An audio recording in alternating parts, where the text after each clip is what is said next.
اعوذ باللہ من الشیطان الرجیم بسم اللہ الرحمن الرحیم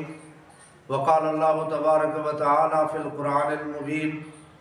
ولا تلبسوا الحق بالباطل وتکتموا الحق وانتم تعلمون صدق اللہ مولانا العظیم۔ واجب الاحترام، قابل صد تکریم سامعین محترم و ناظرین ذی وقار، السلام علیکم ورحمۃ اللہ وبرکاتہ۔ آج جس عنوان پر آپ کے سامنے انشاءاللہ بات کرنے جا رہا ہوں وہ عنوان اور موضوع کیا ہے کہ موجودہ جو معروضی حالات فلسطین کے مسلمانوں کے ساتھ پیش آ چکے ہیں کہ پوری دنیا کے اندر ایک پروپیگنڈا کیا جا رہا ہے کہ ایران، شام اور لبنان کی شیعہ تنظیم حزب اللہ اور یمن کے حوثی باغی شیعہ وہ فلسطین کا تعاون کر رہے ہیں، اسرائیل کے مقابلے میں وہ جنگ کر رہے ہیں، اسرائیل کے خلاف اور اسرائیل کی طرف وہ میزائل پھینک رہے ہیں۔ لیکن حقیقت کیا ہے کہ واقعی کیا ایران اسرائیل کا مخالف ہے، شام ایران کا مخالف ہے اور لبنانی تنظیم شیعہ حزب اللہ وہ اسرائیل کا مخالف ہے، اور یمن کے حوثی باغی شیعہ کیا واقعی وہ اسرائیل کے مخالف ہیں؟ لیکن اگر ہم حالات کو دیکھتے ہیں تو حالات بالکل ان کے برعکس چل رہی ہے۔ یہ صرف دنیا کے سامنے امریکہ، اسرائیل، ایران، شام اور یہ تمام جو ہیں وہ یک جوڑ ہے ان کا آپس میں۔ جب افغانستان کے اندر مسلمانوں پر ظلم کیا گیا تو ایران نے امریکہ کا ساتھ دیا، اسرائیل نے امریکہ کا ساتھ دیا، برطانیہ نے امریکہ کا ساتھ دیا، یہ سارے ملے ہوئے تھے۔ جب اہل سنت پر بشار الاسد شیعہ نے شام کے اندر ظلم کیا اور 2011 سے لے کر آج کی صبح تک ظلم چل رہا ہے، لاکھوں سنی مسلمانوں کو اور عورتوں کو شہید کیا گیا ہے، لیکن ان کے ساتھ امریکہ ساتھ ملا ہوا ہے، اسرائیل ملا ہوا ہے، برطانیہ ملا ہوا ہے، ایران ملا ہوا ہے۔ آج بھی اگر فلسطین پر جو ظلم چل رہا ہے، اسرائیل پس پردہ لبنان کی حمایت حاصل کر رہا ہے، اسرائیل پس پردہ ایران کی حمایت حاصل کر رہا ہے، اسرائیل پس پردہ شام کے کٹر رافضی شیعہ بشار الاسد کی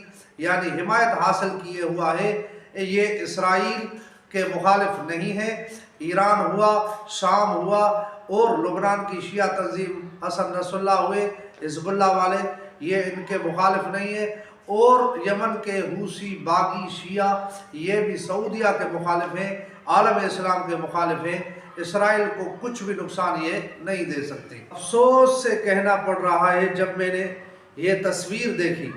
کہ جب فلسطین پر ظلم ہو رہا تھا اس وقت OIC کا اجلاس طلب کیا گیا،